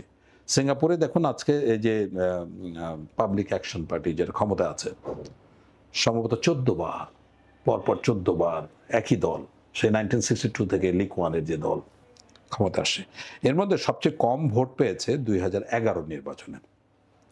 তখন ভোট পেয়েছিল 60 সামথিং বা 61, এক্স্যাক্টলি আমার খেয়াল নেই। তো এখন ওইটা ওরা রিসার্চ করেছে, পিপল অ্যাকশন পার্টি রিসার্চ করেছে কেন আমরা এই নির্বাচনে ভোট কম পেলাম। সেইবারে প্রথম ওই যারা নতুন ভোটার হয়েছে, মানে যারা 18 থেকে 40-এর মধ্যে, তারা দল নয় ব্যক্তি দেখে ভোট দিয়েছে, এই জন্য তাদের ভোটিংটা কম হয়েছে। এইবার বাংলাদেশে কিন্তু যারা 18 থেকে 40-এর মধ্যে আছে, এই ভোটের পার্সেন্টেজ হিউজ, তারা কিন্তু আমার ধারণা তারা দল দেখে ভোট দেবে না, ব্যক্তি দেখে ভোট দেবে। সো এটা একটা অপূর্ব সুযোগ। এই যে এত কিছু নেগেটিভ কিছু বললাম, তারপরে আমরা নতুন রাজনৈতিক দল কেন করছি? ওই আশায় দেশের সৎ শিক্ষিত আদর্শ দেশপ্রেমিক মানুষকে খুঁজে বের করতেই হবে। বাংলাদেশকে বাঁচাতে হলে এটার কোনো বিকল্প নাই। তাহলে তো স্যার আপনার যে প্রত্যাশা, which is of course historically evident and logical, তো সেটা করতে হলে তো স্যার ব্যালট পেপার থেকে মার্কার সরায় ফেলতে হবে স্যার। না, মার্কা সরকার না, মার্কা সরানোর কথা বলছে না, সেটা তো পিয়ার পদ্ধতির কথা আমরা আলোচনা মানে আমরা করতে পারি ডিফারেন্টলি। মার্কা সরানোর কথা বলছি না। আপনি একটা এলাকায় আপনি জানেন, আমি বলছি না যে এই দলের অমুক আমরা দেখেছি সে মাস্তানি, সে চাঁদাবাজি করছে, সে ধর্ষক, বি দলের অমুক ভালো মানুষ, সে যে দলের হোক না, আমরা কোনো মার্কা ভিত্তিক ভালো মানুষ খুঁজে বের করতে বলছি না। আমরা সে ওভারঅল ওই যে ভোটারের মানে কি বলে ব্যালট পেপারের মধ্যে যে 8 জন মানুষ আছেন, যে মার্কাই হোক না কেন, তার মধ্যে সবচেয়ে ভালো মানুষ কোনটা, সবচেয়ে শিক্ষিত মানুষ কোনটা, সবচেয়ে দেশপ্রেমিক মানুষ কোনটা, তাকে খুঁজে বের করে তাকেই ভোট দেখ, যেই হোক না কেন। আমরা উই আর নট বদার্ড প্রত্যেকটা দলে 5টা করে ভালো মানুষ থাক না, তাহলে তো ওই 5টা ভালো মানুষ 95টা বাজে খারাপ মানুষ, দুর্বৃত্তকে, অর্থ পাচারকারীকে দাপটের সাথে চালাতে পারবে। এইটাই আমরা চাচ্ছি। এখন দেখুন বাংলাদেশের স্বাধীনতার পরে আওয়ামী লীগ, বিএনপি, এই দলগুলি জাতীয় পার্টিকে অনেকবার দেখেছে, তারা কি প্রতিশ্রুতি দিয়েছিল, কি করেছিল, ক্ষমতায় যায় কি হয়েছে, সবই জানে। মানুষের কাছে কিন্তু এই জিনিসটা খুবই স্পষ্ট হয়ে আছে। এবং এখন গত 10 মাসে সরকার পতনের পরে কে কি করছে, কার কি আচরণ, আপনার আমার কাছে তথ্যের অভাব থাকে, কিন্তু গ্রামের যে মানুষটা ভোটার, তার কাছে কিন্তু ওই এলাকার 10 জন প্রার্থী সম্পর্কে একেবারে ক্লিয়ার, ঠিক মানে ব্রড ডে লাইটের মতো সবকিছু ক্লিয়ার। 1 সেকেন্ডের মধ্যে সে সিদ্ধান্ত নিতে পারবে ভালো মানুষকে কাকে ভোট দেওয়া উচিত। এক্স্যাক্টলি। এবং এইবার একটা আমি মনে করি এবার কোনো হিসাব, কোনো গাণিতিক হিসাবে, কোনো স্পেকুলেশনে আমার মনে হয় না এবার ভোটের ফলাফল হবে। এখন একটা বাংলাদেশে বিশাল রাজনৈতিক শূন্যতা অবস্থান করছে, এককভাবে কোনো দল এবার সরকার গঠন করতে পারবে আমি মনে করি না। সুতরাং এখানে ভালো মানুষ, শিক্ষিত মানুষ, সৎ মানুষের জন্য একটা অপূর্ব সুযোগ আসছে। আর এই সুযোগ যদি আমরা হাতছাড়া করি, ওই যে বললাম যে আমি বিপ্লবের পরে একটাই বড় জিনিস, এই যে আমরা রাজনীতি করার সুযোগ পাচ্ছি, নতুন আশায় দল করার চিন্তা ভাবনা করছি। এই জন্য আমি আপনার মাধ্যমে দেশবাসীকে আহ্বান জানাতে চাই, শিক্ষিত সৎ সাহসী মানুষ আর বসে থাকবেন না, রাজনীতিতে অংশগ্রহণ করুন, আদারওয়াইজ এই দেশকে আপনারা বাঁচাতে পারবেন না। স্যার, আমরা উইথ দ্যাট নোট আমরা মানে অনুষ্ঠানের একেবারে শেষ পর্যায়ে চলে এসেছি, এবং এইখানে আমরা শেষ যে প্রশ্নটা আপনাকে করব এটা হচ্ছে নব্য এই সময়ে এসে প্রচুর চর্চিত হচ্ছে যে শব্দগুলো, সেটা হচ্ছে পিআর পদ্ধতি এবং দ্বিকক্ষ বিশিষ্ট সংসদ। এই দুটো জিনিস আমরা আমাদের পলিটিক্যাল স্পেকট্রামে এর আগে প্র্যাকটিস করি নাই, ট্রাই করি নাই, উইটনেস করি নাই। সো আপনি যদি খুব সংক্ষেপে ব্যাপার দুটো একটু বুঝিয়ে বলেন আমাদের দর্শকের জন্য, এবং আসলে জনতার দল কি চায় সেটা জানতে চাচ্ছি না, আপনি কি ফিল করছেন এটা? আচ্ছা, এখানে এই বিষয়টার জটিলতা আছে। এটা আসলে খুবই সভ্য ডেমোক্রেটিক কান্ট্রি যেগুলি, সেখানে পেয়ার পদ্ধতিটা গ্রহণযোগ্য। বাট আমাদের এখানে যারা ছোট রাজনৈতিক দল আছে তাদের জন্য এটা কিন্তু প্রচণ্ড কাঙ্ক্ষিত একটা বিষয়। এটা সিস্টেমটা হচ্ছে যে আপনার upper house, lower house, bicameral parliament, উচ্চকক্ষ, নিম্নকক্ষ। উচ্চকক্ষ হলো সিনেট, নিম্নকক্ষ হচ্ছে আপনার হাউস অফ রিপ্রেজেন্টেটিভ, আমরা এটা যে নাম দেই না কেন। আচ্ছা, এখানে একটা এলাকায় আপনার এখানে প্রার্থীর কোনো ইয়ে থাকবে না। ওখানে আপনার ইয়ে থাকবে, শুধুমাত্র মার্কা থাকবে যে আপনি কোন কোন দলে ইয়ে করতে চান। এখন যদি ওই যে আবার ওই জটিলতা হবে, যদি 100 দল হয় তাহলে 100টা দলেরই প্রার্থী আপনার ছাপাতে, যত ছোট দল হোক না কেন তারও কিন্তু ইয়েতে আসতে হবে। সেকেন্ডলি হচ্ছে যে পরিমাণ আপনি ভোট পাবেন ওই দলের, লোয়ার হাউসের কথা বলছি, লোয়ার হাউসে যে পরিমাণ আপনি ভোট পাবেন আনুপাতিকভাবে ওই পরিমাণ প্রতিনিধিত্ব আপনি পার্লামেন্টে পাঠাতে পারবেন। এখন মনে করেন XYZ তিনটা ছোট ছোট দল, তারা ভোট পাইল 1%, 2%, 3%। যে 1% ভোট পাইল সে কিন্তু পার্লামেন্টে তার আসন হবে 3টা। ওই যে 300 জনের মধ্যে 1%-এ একটা একটা করে 3টা, যার 2% তার 6টা 9টা, এভাবে হবে। সুতরাং এভাবে করে, এখন এটার প্রবলেমটা কি, এখন XYZ এর যে আপনার ইয়ে আছেন, পার্টি প্রধান আছেন, তা সে তো প্রথম হবে, আর বাকি দুইটা করবে কি, সে বিক্রি করবে, প্রচুর টাকায় বিক্রি করবে, 5, 10, 20, 25, 50 কোটি। এখন বাংলাদেশে এমপি হওয়ার জন্য 50 কোটি টাকা, 100 কোটি টাকা দেওয়ার লোক পাওয়া যাবে। সুতরাং এটা হলো এক। দুই হলো যে আপনার এলাকায় আপনি মনে করছেন যে সবচেয়ে ভালো প্রার্থী হচ্ছে গিয়া ওয়াই, কিন্তু এই সিটটা বিক্রি করলো ওই দলীয় প্রধান একজনের কাছে, সে কখনো এলাকায় যায়ও নাই, চেনেও না, ইত্যাদি ইত্যাদি। তাহলে বুঝতে পারেন, তাহলে মানুষের একটা আকাঙ্ক্ষা যে এরা চিন্তা করলে আমি আমার এলাকার সবচেয়ে ভালো নেতাটা এই এই এই রাজনৈতিক ব্যক্তি, আর কোথাকারকে ধান্দাবাজ চাঁদাবাজ এসে এমপি হয়ে গেল। সো এটাকে তারা মানসিকভাবে মেনে নিতে পারবে না। তৃতীয় বিষয় হলো যে এই প্র্যাকটিসটা বাংলাদেশের মতো করার মতো পরিবেশ এখনো তৈরি হয়নি। তবে হ্যাঁ, এখানে একটা চমৎকার একটা সমন্বয় করা যেতে পারে আপার হাউস এবং লোয়ার হাউসের মধ্যে। আপার হাউসে যদি আমরা পিয়ার পদ্ধতি করি, লোয়ার হাউসে যে পরিমাণ সিট পেয়েছে বা যে পরিমাণ ভোট পেয়েছে বা যে পরিমাণ ভোটই হোক, এইটার আনুপাতিকভাবে ওই যে 1% ভোট যে XYZ দল পেল, তার 3জন প্রতিনিধি বা মানে একজন প্রতিনিধি, 1% বলে একজন প্রতিনিধি আপার হাউসে চলে গেল। This is one. সেকেন্ড হচ্ছে আমরা যে নির্বাচন ব্যবস্থা যে আমরা কমিশনের সুপারিশ দেখেছি, সেখানে রাষ্ট্রপতির কাছে কিন্তু কিছু বিশেষ ক্ষমতা দেওয়া আছে, মানে বিশেষ বিশেষ প্রতিনিধি, ট্রাইবাল বা রিক্সাওয়ালা বা এইরকম এদের থেকে প্রতিনিধি থাকে, বা ট্রান্সজেন্ডার, তাদেরও প্রতিনিধি কিন্তু আপার হাউসে থাকবে। আপার হাউস কিন্তু ক্ষমতা বেশি লোয়ার হাউসের থেকে, ঠিক আছে? তাহলে ওখানে কি হলো, যারা খুবই ভালো করলো তাদেরও প্রতিনিধি থাকলো, আর যারা রাজনীতি হ্যাভ নট, যারা নিঃস্ব, যাদের কিছুই নাই, এদের রিপ্রেজেন্টেশন থাকলো। তাহলে এখানে একটা চেক অ্যান্ড ব্যালেন্স একটা করার কিন্তু সুযোগ আছে। সো এইটা আমি মনে করি যে একটা গ্রহণযোগ্য ব্যাপার হতে পারে এক। আর এখন শুধু মাত্র যদি আমরা আপার হাউসে করে লোয়ার হাউসটা আমরা ছেড়ে দেই 5 পোল সিস্টেমে, যেটা এখন আমাদের আছে, এখানে হলো ম্যাজিক ফিগার হচ্ছে সংখ্যাগরিষ্ঠ, আর আমাদের 151টা যে পাবে সেই সরকার গঠন করবে। এইটা লোয়ার হাউসটা আগে যে সিস্টেমে চলছিল, আমি খুব সহজ করে বলি, এখন যে প্রচলিত সিস্টেমে এটা লোয়ার হাউস ছিল, আপার হাউসে আমরা পিয়ার সিস্টেমে যেতে পারি, টেস্ট অ্যান্ড ট্রায়াল। সো এইটার পাশাপাশি আমাদের দল থেকে আমরা যেটা মনে করেছি সেটা হচ্ছে ফেডারেল সিস্টেম।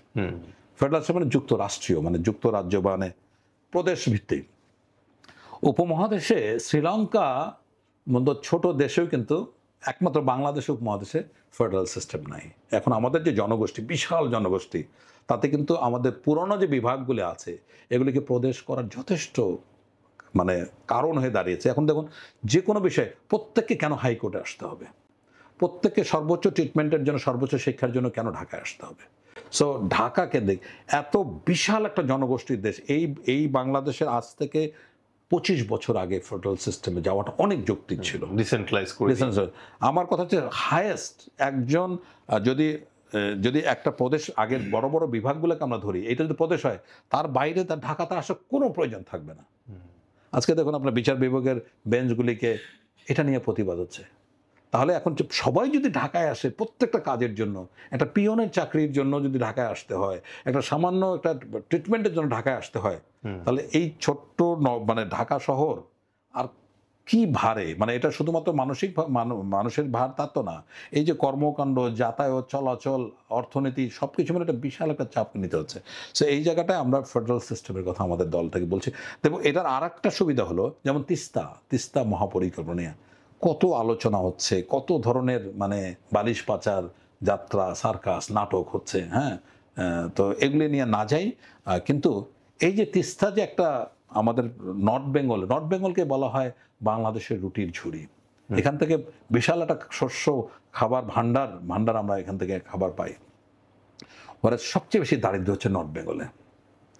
গত বাজেটে এত চিৎকার চেঁচামেচি করা হলো, তিস্তা মহাপরিকল্পনা 1 কোটি টাকা বাজেট বরাদ্দ করা হয়নি। তাহলে এটা যদি প্রাদেশিক সিস্টেম হতো, তাহলে কিন্তু ওই প্রাদেশিক ফান্ড থেকে এটা নিয়ে কাজ করা যেত। সে একইভাবে যদি এমন করা যেত যে প্রত্যেকটা বিভাগীয় শহরে, প্রত্যেকটা প্রদেশের সমস্ত মানে ফেডারেল সিস্টেমে কি কয়েকটা গুরুত্বপূর্ণ বিষয় লাইক ডিফেন্স, লাইক এগ্রিকালচার বা রেল, এরকম ইম্পর্টেন্ট ইস্যু বাদে সব কিছু কিন্তু প্রাদেশিক সরকারকে দিতে হয়। তাহলে আপনি চিন্তা করুন, এইভাবে যদি একটা সিস্টেম আমরা করতে পারতাম বাংলাদেশের জন্য, তাহলে আমাদের অনেক বেশি এটা মানে যুগোপযোগী এবং আধুনিক হতো, এবং জনসেবাটা মানুষের কাছে পৌঁছাতে দেওয়া সহজ হতো।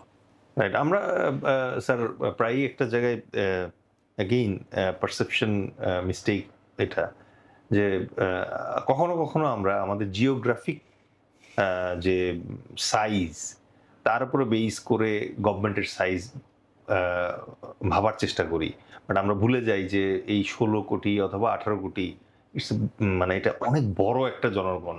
ইভেন মানে 16 কোটি একটা পপুলেশনের জন্য 300 জন সংসদ সদস্য আসলে খুব বেশিও না, যদি আমরা অন্যান্য বিশ্বের অন্যান্য দেশের জনসংখ্যার সাথে কম্পেয়ার করি। ইভেন মেবি 600 সংসদ সদস্য যথেষ্ট কিনা 16 কোটি যখন হয়, কারণ এটা তো প্রতিনিধিত্বের ব্যাপার এবং ইয়ের ব্যাপার। Sir, thank you very much আজকের আলোচনায় আমাদের সাথে যোগ দেওয়ার জন্য। It was really rewarding and knowledge enriching for us. Any last comment for the audience? আমি লাস্ট কমেন্ট বলতে এটাই বলতে চাচ্ছি, মানে পুরো দেশবাসীর উদ্দেশ্যে, যে এবার কিন্তু আমাদের একটা অপূর্ব সুযোগ এসছে শিক্ষিত সৎ দেশপ্রেমিক মানুষকে রাজনীতিতে নিয়ে আসা। আপনাদের উদ্বুদ্ধ করুন, প্রয়োজন তাদেরকে বাধ্য করুন, এটা দায়বদ্ধতা। কারণ শিক্ষিত সৎ সাহসী মানুষ যদি রাজনীতিতে না আসে, তাহলে ওই নিকৃষ্ট মানুষকে দিয়ে শাসিত হতে হবে। এতে বাংলাদেশে মুক্তি হওয়ার কোনো সম্ভাবনা নেই। সুতরাং এই সুযোগটা আমরা যেন আর মানে হাতছাড়া না করি, এটাই একটা আমার আবেদন থাকবে পুরো দেশবাসীর প্রতি। ধন্যবাদ আপনাকে অনেক, আমাকে এই অনুষ্ঠানে আমন্ত্রণ জানার জন্য। ধন্যবাদ স্যার। শুধু দর্শক মণ্ডলী, স্যারের এই বক্তব্যের পর আর আসলে বক্তব্য দীর্ঘায়িত করার কোনো সুযোগ নেই। আমরা আশা করব যে এবার বাংলাদেশের জনগণ ভোটার হিসেবে সঠিক সিদ্ধান্তটি নেওয়ার চেষ্টা করবেন এবং তার নিজের যে ভোটটি আছে সেই ভোটের মূল্যটি অনুধাবন করার চেষ্টা করবেন। আবারও পরবর্তী স্ট্র্যাটলগের এপিসোডে অন্য কোনো নতুন টপিক এবং নতুন কোনো অতিথিকে সাথে নিয়ে আমরা আপনাদের সাথে সংযুক্ত হব। আমাদের সাথেই থাকবেন। জনতার দল জিন্দাবাদ, ইনসাফ জিন্দাবাদ। আসসালামু আলাইকুম, আল্লাহ হাফেজ।